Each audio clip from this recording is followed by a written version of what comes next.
men wish they were lonely, tears in my eyes and I can't see. I'll just say it's allergies and bury my feelings way down inside me. Many men, many men wish they weren't lonely.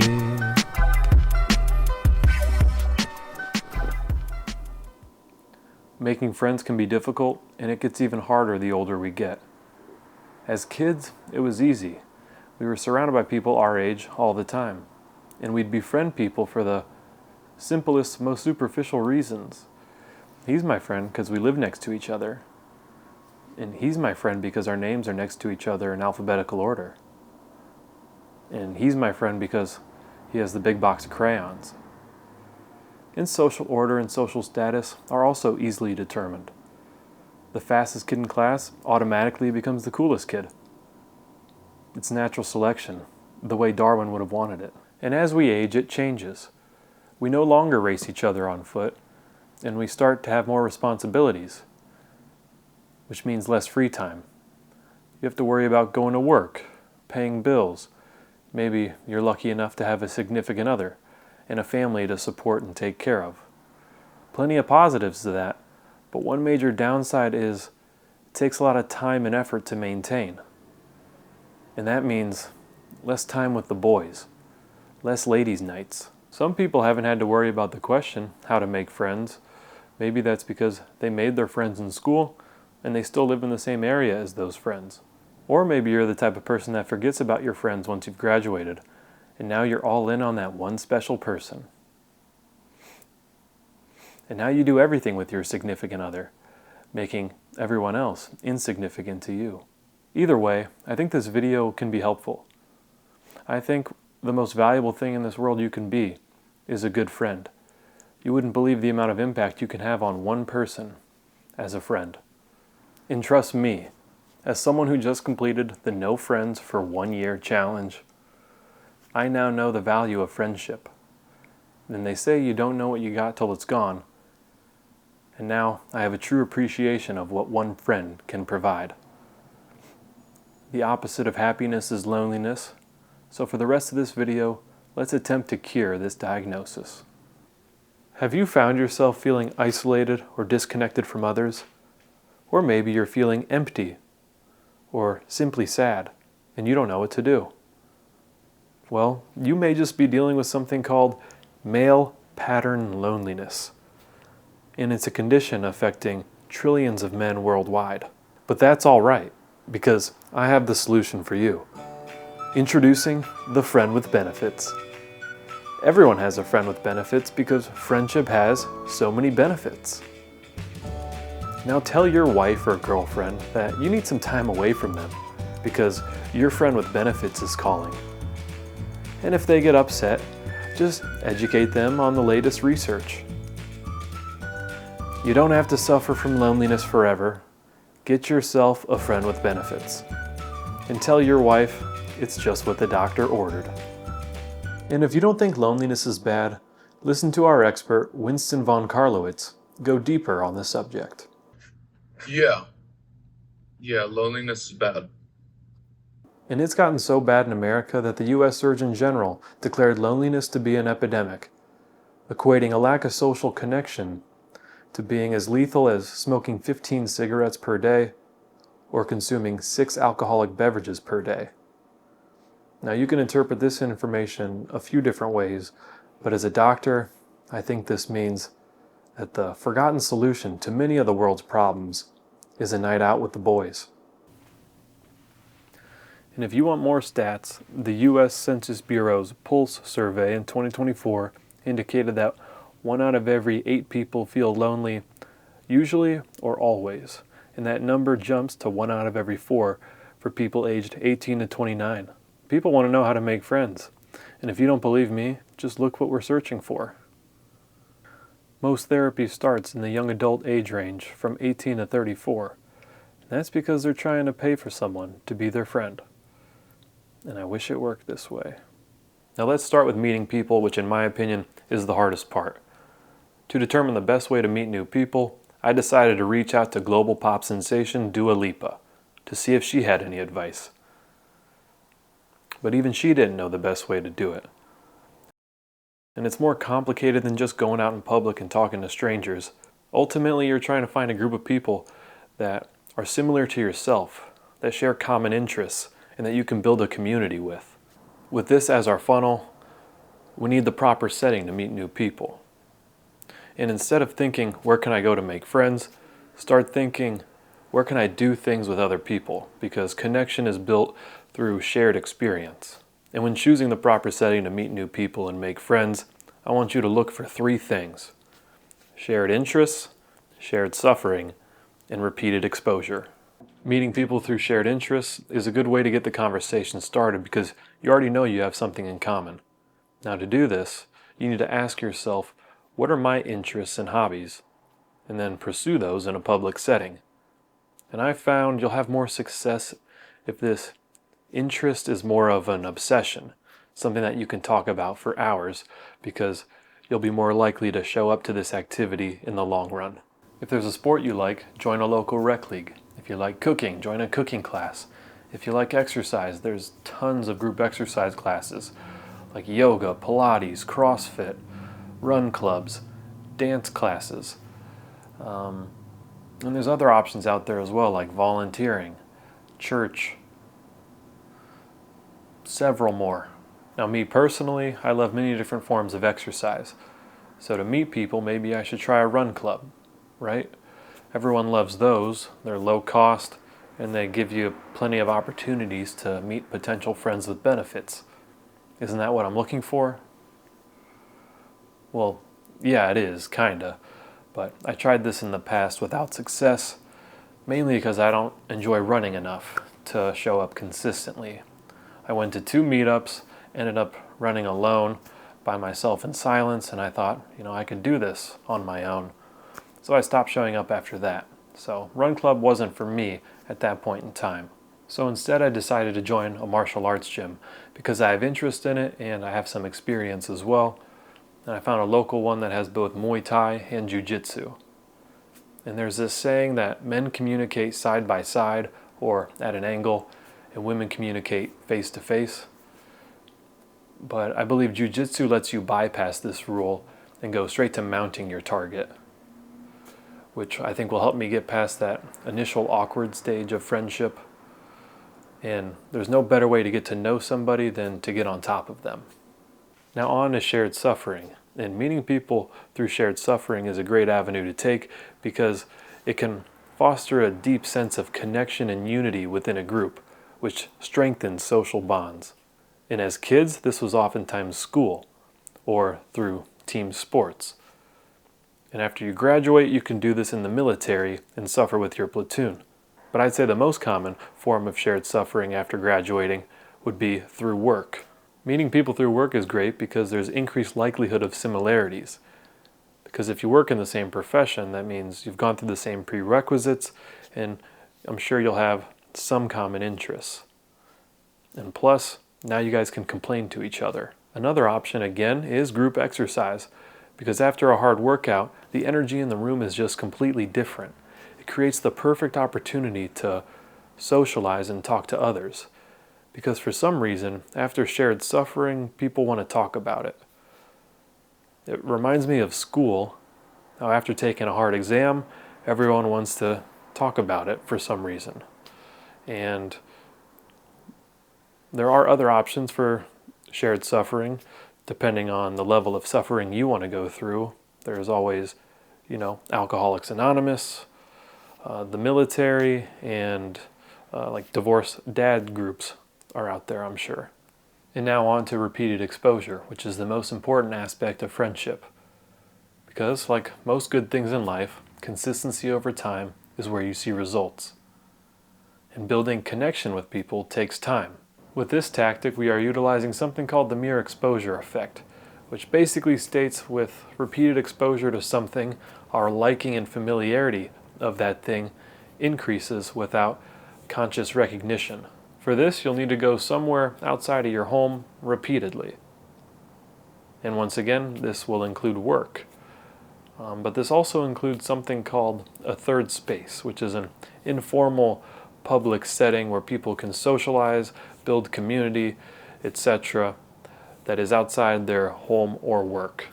To do this and not make it awful, you should enjoy being there. And there are many options you can choose from. You just have to be a regular somewhere, like a coffee shop, a library, the gym, or any other place you're interested in or passionate about. And repeated exposure is the most important aspect of friendship because, connection is built through shared experience.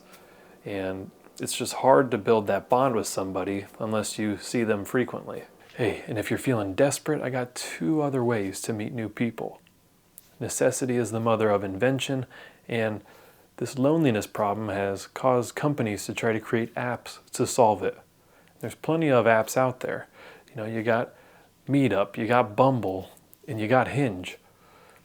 And these apps are great if you like looking at pictures of strangers and exchanging a few messages with people that you'll never meet.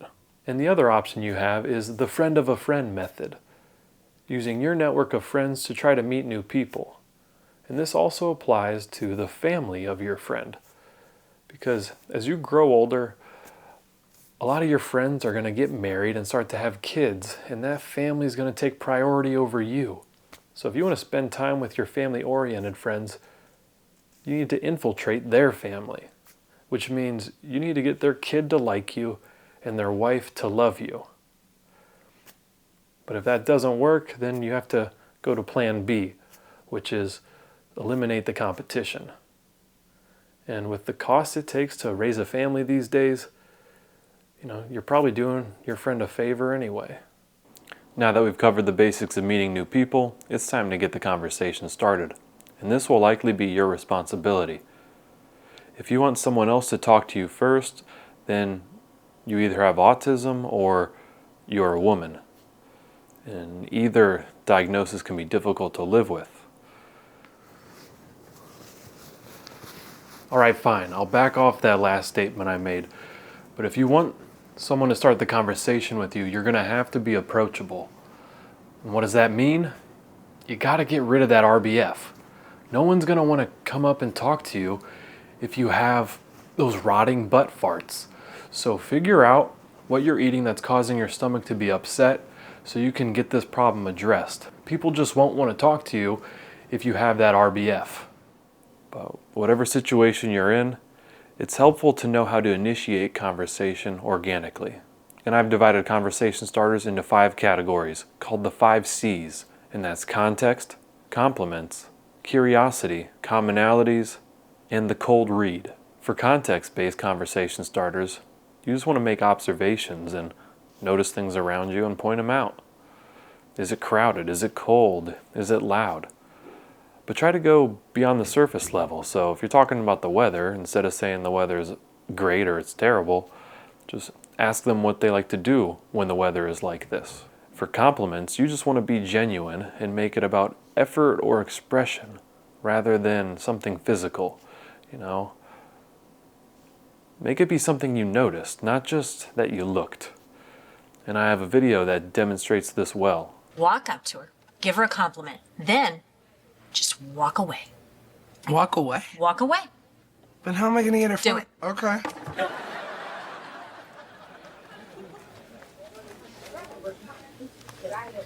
Hello, Hi. I'm Josh. Whatever. Those are really cool shoes. Thanks. Later. Hey, wait up! Yeah. You just tell me I have cool shoes, then walk away? Yeah. They're cool. Why? I don't know. I mean, I thought you were hitting on me. No. No, I just really like their shoes. Oh. Well, you want to call me sometime? Okay.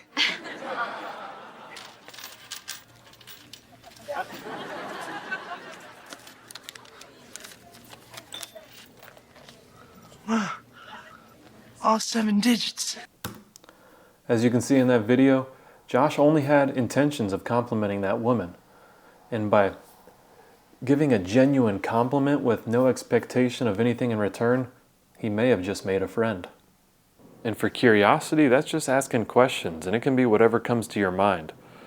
That can include asking for help, asking someone their highs and lows for the week. And if you're talking to a woman, there are 2 things you should avoid. Never ask a woman how old they are or how much they weigh.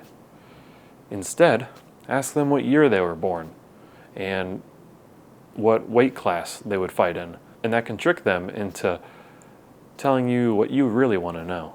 On to commonalities, and that's just identifying any things that you have in common with the people around you. That could be wearing the same shoes, visiting the gym or cafe at the same time, both reading. Oh, and if you're interested in buying amateur expert gear, I'll leave a link in the description below. And lastly is the cold read. And you want to make these favorable guesses. It oftentimes will require soft phrasing like, you seem like, or you give off, or I get the sense that, and base it on observable traits. You need to anchor it to something real. And you also want to keep it playful and not judgmental. And now let's talk about building a connection. And like I said earlier, it's going to take time, repeated exposure, and repeated experience.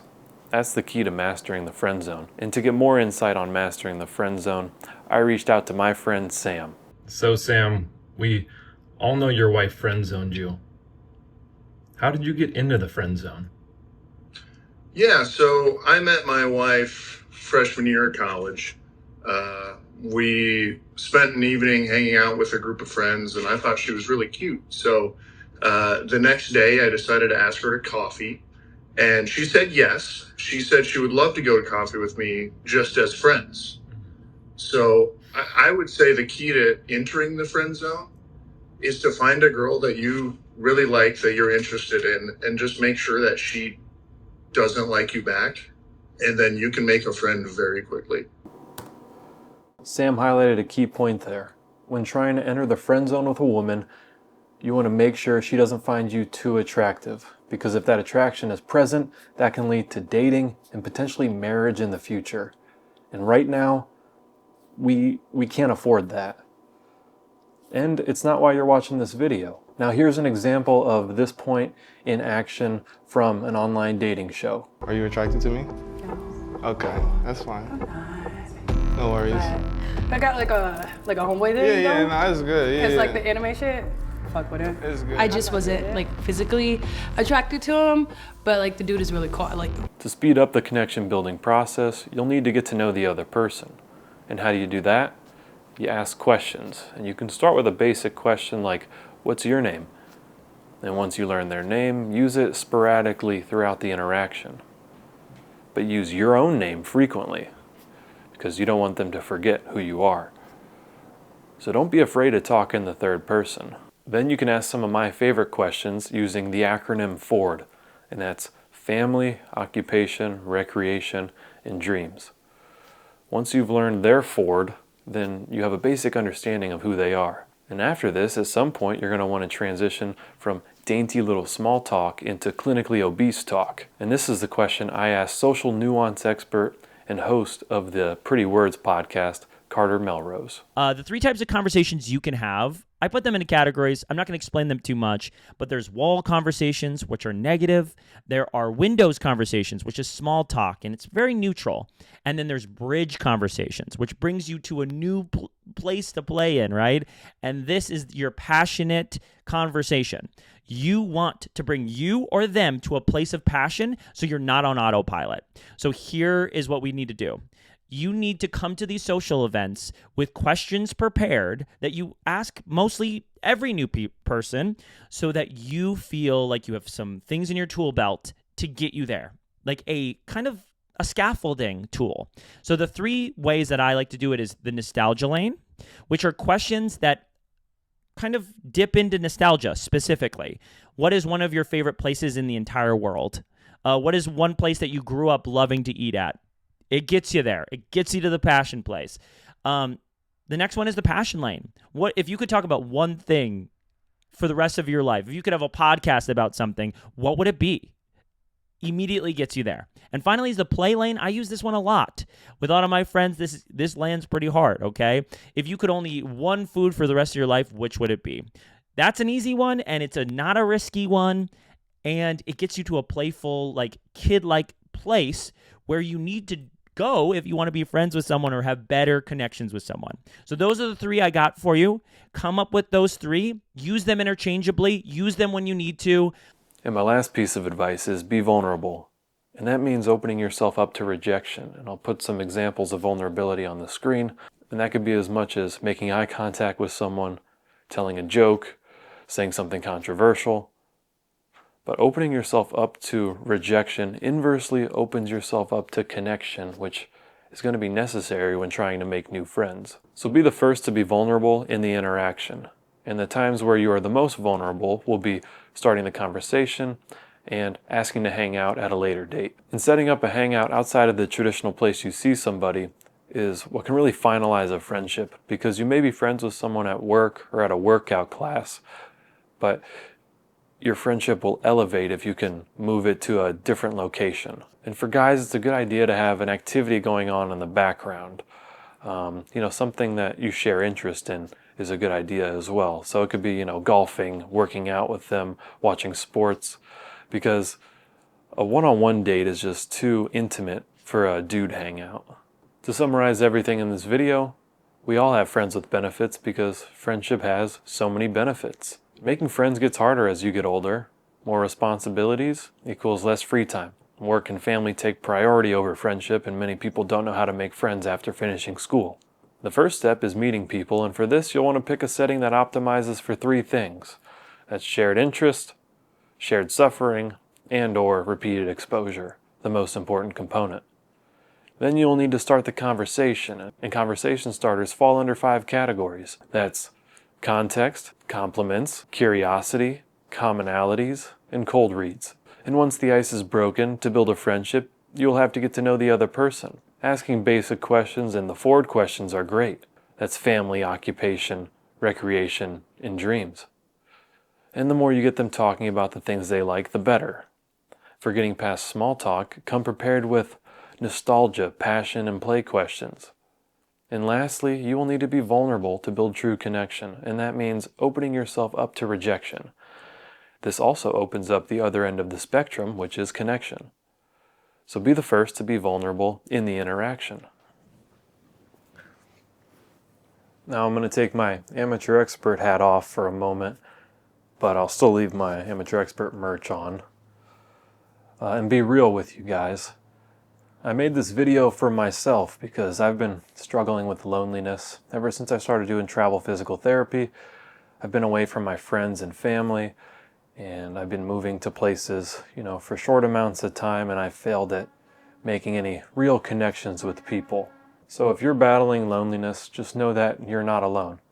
And I know that's a bit of an oxymoron, but it's true. And for me, to help fill all this alone time I have, I make videos for this YouTube channel that helps occupy some of that alone time. And in that process, I hope to maybe make a few connections online through some people that watch my videos. And during the month of November, the Movember Foundation is raising awareness for men's health issues like prostate cancer and mental health and suicide prevention. And growing a mustache is a great way to start a conversation with somebody while also raising awareness for these health issues.